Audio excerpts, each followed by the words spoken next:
Hello everyone, मैं स्वप्निल तिवारी सकार academy के इस डिजिटल प्लेटफॉर्म में आप सभी का फिर से स्वागत करता हूं। कैसे हैं आप सभी? मैं आशा करता हूं कि आप सभी स्वस्थ हैं, सुरक्षित हैं और कोरोना के संकट से दूर हैं। कोरोना से बचिए, दूरी बना के रखिए, मास्क जरूर पहनिए, अपनों की सुरक्षा कीजिए। तो दोस्तों, सीजी व्यापम की तैयारी हम कर रहे थे। सीजी व्यापम की तैयारी के दौरान हम गणित विषय से संबंधित सारी तैयारियां कर रहे थे, जिसमें हम सीजी व्यापम के विगत परीक्षाओं में पूछे गए प्रश्नों के हल देख रहे थे, जिसमें हम ज्योमेट्री अर्थात ज्यामिति से संबंधित सारे प्रश्न देख चुके हैं। ठीक है, जिससे संबंधित 4 वीडियो सेशन मैंने रिलीज़ किया है, जिसे आप बिल्कुल देख सकते हैं। हमारे चैनल पर उन वीडियोज़ को प्राप्त कर सकते हैं यदि आप ज्योमेट्री से रिलेटेड प्रीवियस क्वेश्चंस को देखना चाहते हैं। इसके साथ ही हमने अगला टॉपिक चुना था क्षेत्रमिति अर्थात मेंसुरेशन, क्षेत्रफल और आयतन, एरिया और वॉल्यूम से रिलेटेड प्रश्न, जिसका आज 7वां सेशन है। यानी इसके पहले 6 वीडियोस जारी किए जा चुके हैं। यदि आपने नहीं देखा है और देखना चाहते हैं व्यापम में क्षेत्रफल आयतन से संबंधित आए गए सारे प्रश्न, तो उन 6 वीडियोज़ को ज़रूर देखिए। यदि आपको पसंद आता है तो लाइक करें, शेयर करें, अपना रिव्यू हमें ज़रूर कमेंट करें, अपना फीडबैक हमें ज़रूर भेजें और हमारे चैनल को ज़रूर सब्सक्राइब करें। इसके साथ ही मैं आपको फिर से याद दिलाना चाहूँगा कि हम क्षेत्रफल आयतन देख रहे हैं, तो आपको फॉर्मूले पता होना चाहिए। बेसिक चीज़ है, बेसिक नीड है इसकी फॉर्मूले। सारी आकृतियों के फॉर्मूले आपको पता होना चाहिए। और हम प्रीवियस क्वेश्चंस को डील कर रहे हैं। ठीक है, हम यहाँ पर पूरा मेंसुरेशन या क्षेत्रफल आयतन पढ़ रहे हैं ऐसा नहीं, हालांकि मैक्सिमम चीज़ें कवर हो जाएंगी, पर फिर भी हम केवल क्वेश्चन देख रहे हैं। यदि आप पूरे टॉपिक को पढ़ना चाहते हैं, डिटेल्ड एनालिसिस करना चाहते हैं, तो मेरे द्वारा मैथ्स और रीजनिंग की separate classes, separate online classes हमारे सकार एकेडमी के एंड्रॉयड एप्लीकेशन पर उपलब्ध है, जिसमें 100 से अधिक वीडियोज़ अवेलेबल हैं। ठीक है, और लगातार वीडियोज़ बन रहे हैं और जारी किए जा रहे हैं, उससे आप बिल्कुल ज्वाइन कर सकते हैं। ठीक है, तो चलिए बिना किसी देरी के शुरू करते हैं। हम देख रहे थे प्रीवियस पेपर, जिसमें हम 2018 की एक NNRI नगरीय निकाय रेवेन्यू इंस्पेक्टर भर्ती परीक्षा जो थी उसे देख रहे थे। उसमें एक बढ़िया प्रश्न है, बढ़िया लॉजिकल प्रश्न है। क्या दिया है? आपको एक वृत्त दे दिया है, ठीक है, और वृत्त के अंदर दे दिया है एक वर्ग। वृत्त के अंदर क्या है भैया? एक वर्ग है। मान लो वर्ग है भाई, अब एग्जैक्ट तो ऐसा हमारा बनेगा नहीं, लगभग ये वर्ग है। ठीक है, वर्ग की मैं पढ़ दे रहा हूँ। चित्र दिया था एग्जाम में, ये है आपका ABCD, और ये एरिया को आपको शेडेड किया था, शैडो एरिया बना के दिया था, कुछ ऐसा कहानी था। ठीक है, तो ये एरिया इस तरीके से प्रश्न था। अब मैं प्रश्न पढ़ दे रहा हूं आपके लिए। एक वर्ग ABCD के चारों तरफ एक वृत्त खींचा गया है, जैसे कि आप देख सकते हैं। 4 में से एक छायादार भाग का क्षेत्रफल 2/7 है। ठीक है, 4 छाया भाग क्षेत्रफल है, जिसमें से एक का क्षेत्रफल, यानी कि केवल इस एक का क्षेत्रफल क्या है भैया? 2/7 है। ठीक है, क्या दिया है? फिर से पढ़ दे रहा हूं। एक वर्ग ABCD के चारों तरफ एक वृत्त खींचा गया है। 4 में से एक छायादार भाग का क्षेत्रफल, 4 में से एक छायादार भाग का क्षेत्रफल 2/7 है। तो वृत्त की त्रिज्या क्या होगी? इस वृत्त की त्रिज्या क्या होगी? क्लियर है कहानी? देखिए, अगर हम वर्ग की भुजा A मान रहे हैं, तो जो इसका विकर्ण होगा वर्ग का विकर्ण क्या होता है? A√2। तो इस कंडीशन में जो वर्ग का विकर्ण है वो किसके बराबर है? वो वृत्त के व्यास के बराबर है, वृत्त के डायमीटर के बराबर है। और यदि वर्ग की भुजा A है तो वर्ग का विकर्ण है A√2, जो कि वृत्त के व्यास यानी कि किसके बराबर है? 2r के बराबर है। अर्थात r बराबर क्या हो जाएगा? A√2/2, यानी कि r रेडियस बराबर क्या आ गया? A/√2। √2 से 2 कटेगा तो क्या आएगा भैया? √2। यानी उस वृत्त की त्रिज्या क्या है भैया? A/√2। √2। क्लियर हुआ कहानी? ठीक है। अब a/√2 नहीं है, ऑप्शन है आपका क्या, 1, 2, √2 और 2√2, ये आपका ऑप्शन है। तो हम तो अभी एक वेरिएबल निकाल रहे हैं कि क्या भैया r बराबर क्या आ जाएगा, a/√2। अब यहाँ हड़बड़ी नहीं करना है कि जहाँ नीचे वाला ऑप्शन √2 है उसको आपको टिक मार देना है, ठीक है। नीचे वाला ऑप्शन आपका √2 है तो भड़बड़ा के उसको टिक नहीं मार देना है, कोई ऑप्शन को पकड़ के गलत हो जाएगा। भाई वेरिएबल आपका √2 भी आ सकता है, वेरिएबल आपका 2 भी आ सकता है, तो नीचे वाला √2 उसको काट देगा। ठीक, चलो यहाँ तक का कहानी क्लियर है। अब हमें ए निकालना है, तो ए हमारा कहाँ से निकलेगा भैया, ये पूरे वृत्त के क्षेत्रफल से अगर मैं इस वर्ग के क्षेत्रफल को निकाल दूं तो ये वाला क्षेत्रफल बचेगा, शैडो वाला।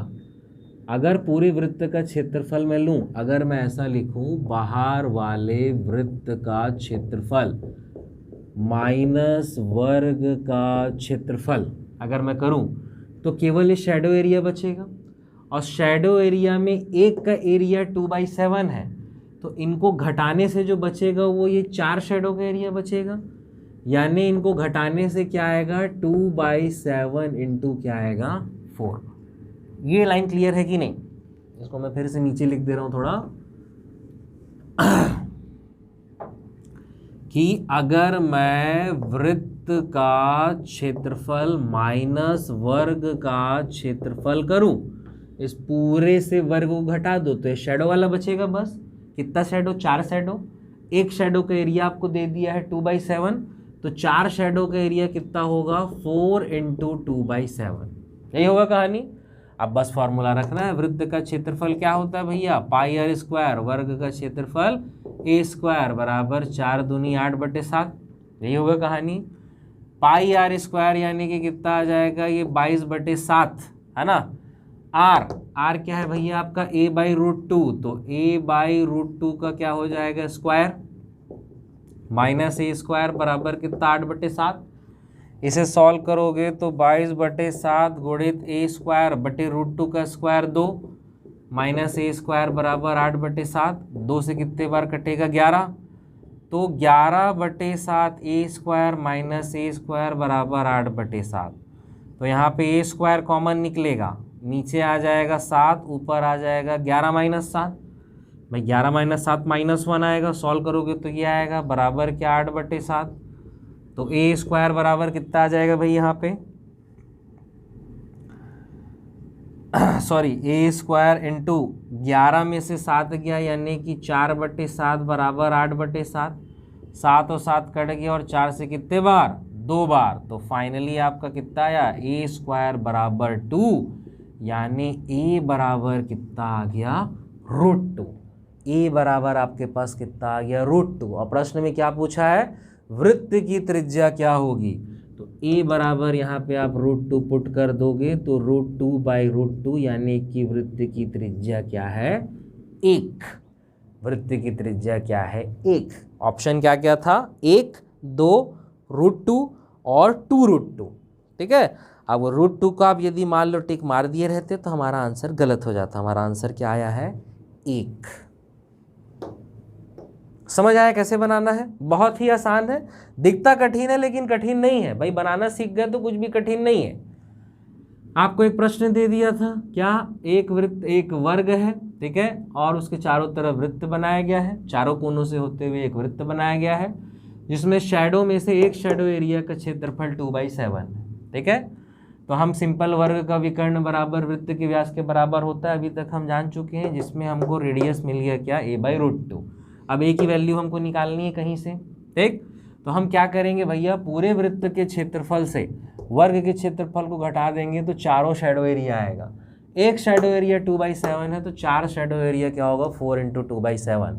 सॉल्व कर देना है केवल इक्वेशन को, फिर यहाँ थोड़ी सी मेहनत बस करना है, आपका आंसर आ जाएगा। तो यहाँ a बराबर मिल गया √2, त्रिज्या में वैल्यू पुट करोगे a की यहाँ पे √2, तो √2/√2 बराबर 1 बनेगा।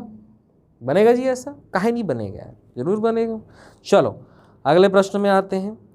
इसी प्रकार अगला जो हमारा एग्ज़ाम है वो है फील्डमैन भर्ती परीक्षा 2018। ठीक है, फील्डमैन भर्ती परीक्षा 2018 जो है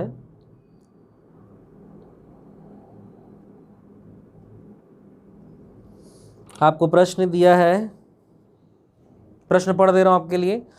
1 मीटर, 6 मीटर तथा 8 मीटर भुजा वाले 3 घनों को पिघलाकर एक नया घन बनाया जाता है। इस नए घन के सतह का क्षेत्रफल क्या होगा? बहुत ही आसान है, ठीक है।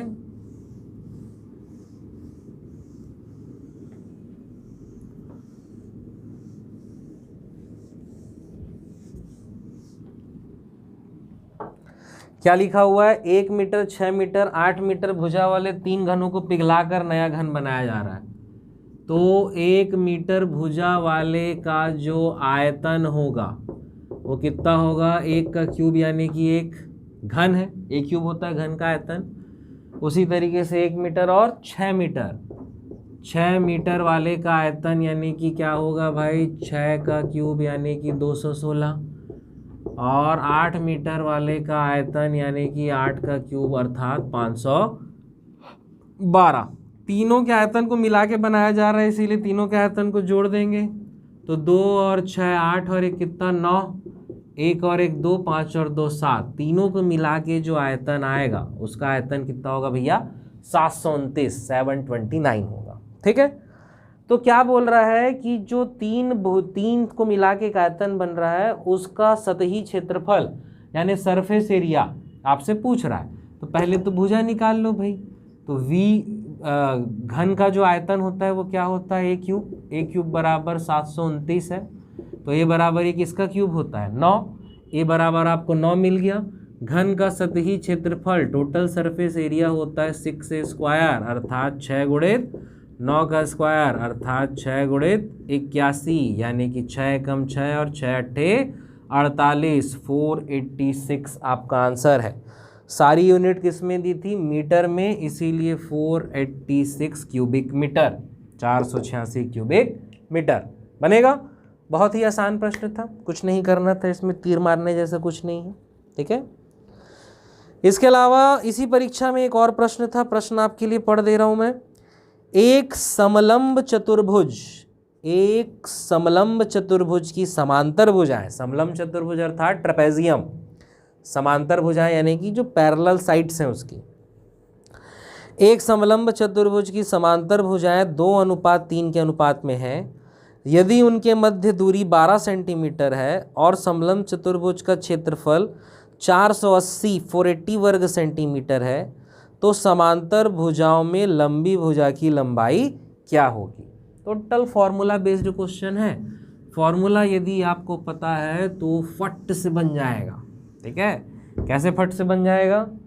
समलंब चतुर्भुज ट्रेपेजियम कुछ इस प्रकार का होता है, ये कहलाता है भैया आपका ट्रेपेजियम।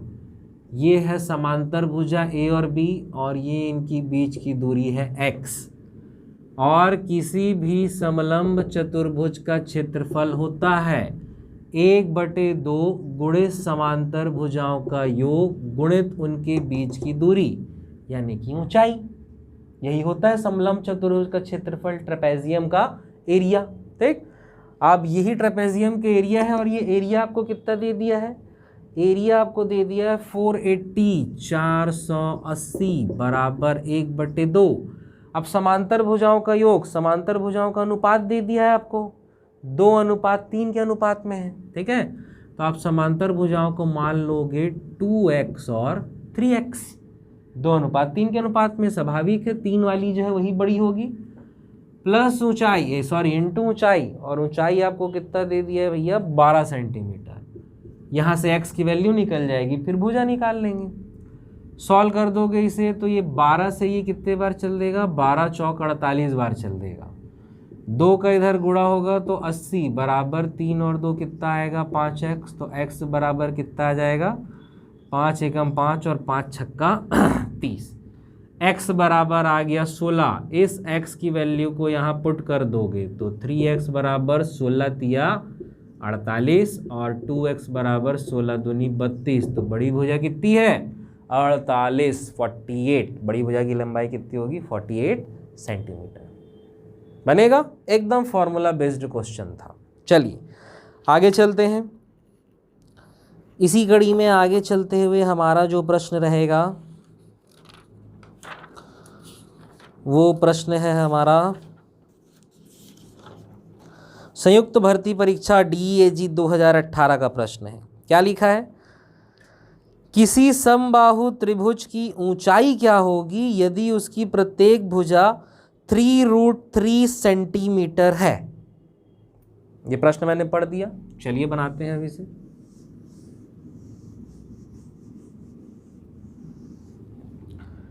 किसी समबाहु त्रिभुज की ऊंचाई क्या होगी जिसकी प्रत्येक भुजा 3√3 सेंटीमीटर है। ये समबाहु त्रिभुज है। समबाहु त्रिभुज यानी कि इक्विलैटरल ट्रायंगल जिसकी तीनों भुजाएं बराबर होती है और तीनों भुजाएं क्या दी है भैया 3√3 और इसकी ऊंचाई आपको निकालने बोल रहा है। इसकी ऊंचाई h ये आपको निकालने बोल रहा है। इसकी ऊंचाई क्या हो जाएगी भैया h। क्लियर हो रहा है? ठीक है, बहुत ही आसान तरीके से मैं बता रहा हूँ ना, बहुत ही आसान तरीके से। त्रिभुज ABC के क्षेत्रफल से हम इसे निकालेंगे। ठीक है, कैसे?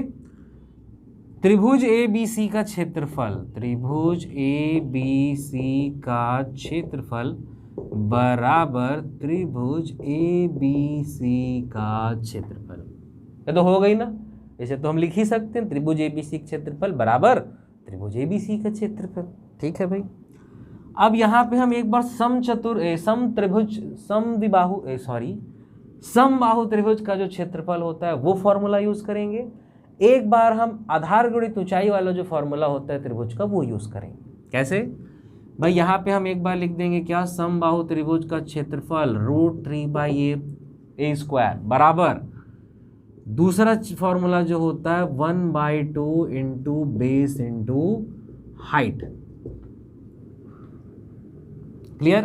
दोनों त्रिभुज का ही फॉर्मूला होता है, दोनों त्रिभुज के क्षेत्रफल का ही फॉर्मूला है। अब यहाँ पे वैल्यू रख देंगे आप √3/4 a²। भुजा एक कितनी दी है 3√3² बराबर 1/2। बेस कितना है भैया आपका 3√3 गुणित ऊंचाई। यही होगा जी कहानी। आप देखिए यहाँ पे 3√3, यहाँ पे 3√3 दो बार है, यानी ये एक बार ऐसा काट सकता हूँ, मैं काट सकता हूँ कि नहीं जी? बहुत आसानी से। ये दो बार था तो एक ये कट गया, एक ये कट गया। क्लियर है कहानी?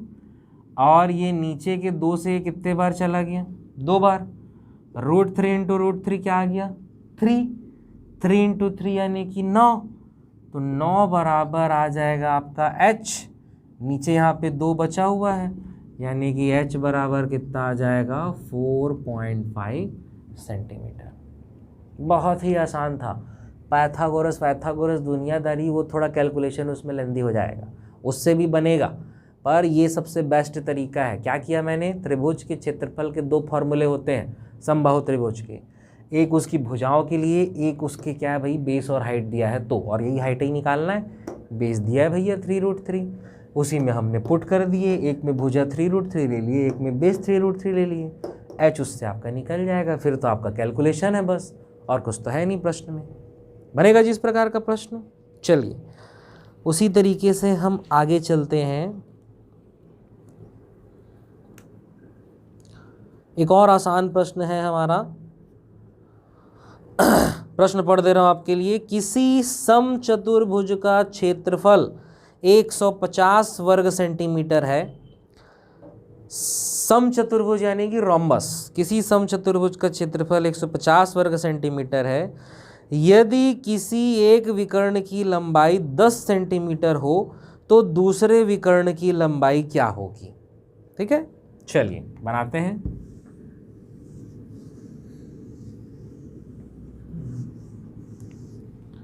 फिर से आपको बता दे रहा हूं, समचतुर्भुज अर्थात ये कहलाएगा आपका समचतुर्भुज। ठीक है, जिसका ये एक विकर्ण है D1 और ये D2, और किसी भी समचतुर्भुज का जो क्षेत्रफल होता है 1/2 इंटू D1 इंटू D2, दोनों विकर्णों के गुणनफल का आधा होता है। समचतुर्भुज का क्षेत्रफल आपको दे दिया है कितना 150। समचतुर्भुज का क्षेत्रफल 150, 1/2 इंटू D1 आपको कितना दे दिया भैया एक विकर्ण 10 है तो दूसरा विकर्ण का लंबाई 10 दे दिया है। D2 आपसे पूछ रहा है, 0 0 गया, 2 का 15 में गुणा होगा तो D2 बराबर कितना आ जाएगा, 30। बहुत ही आसान प्रश्न था, कुछ नहीं करना था कायदे से इसमें, ठीक है। चलिए आगे चलते हैं इसी प्रकार के प्रश्न में।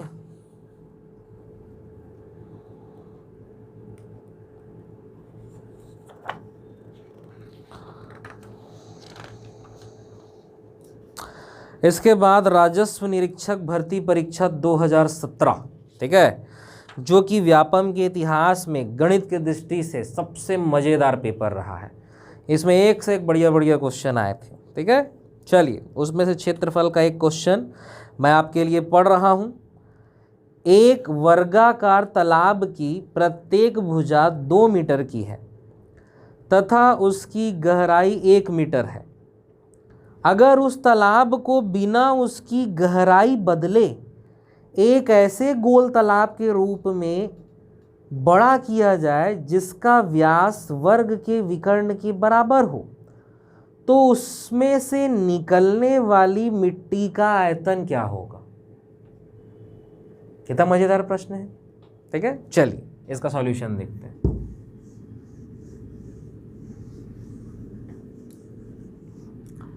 भाई प्रश्न के अकॉर्डिंग कहानी क्या है कि एक ये वर्ग है। प्रश्न के अकॉर्डिंग कुछ इस प्रकार का कहानी है कि एक ये वर्ग है और उस वर्गाकार तालाब की प्रत्येक भुजा जो है 2 मीटर की है। वर्गाकार तालाब की प्रत्येक भुजा जो है भैया 2 मीटर की है, उसकी गहराई 1 मीटर है। छोड़ो भी गहराई को, अगर उस तालाब को बिना उसकी गहराई बदले एक गोल तालाब में व्यक्त किया जाए, यानी कि कुछ इस प्रकार से आकृति यहाँ पे ऐसा बना देंगे, ये ऐसा गोल तालाब में व्यक्त किया जा रहा है, उसकी आकृति कुछ इस प्रकार से होगा, गोल तालाब में व्यक्त किया जाए। यानी कि जो गोल तालाब में व्यक्त किया जा रहा है ये वाला जो क्षेत्र रहेगा आपका, इसको भी आपका उस गहराई से जो मिट्टी निकाला गया है उससे ही ये क्षेत्र बनेगा, ठीक है, उससे ही ये क्षेत्र बनेगा। और इसी मिट्टी का आयतन आपसे पूछा जा रहा है।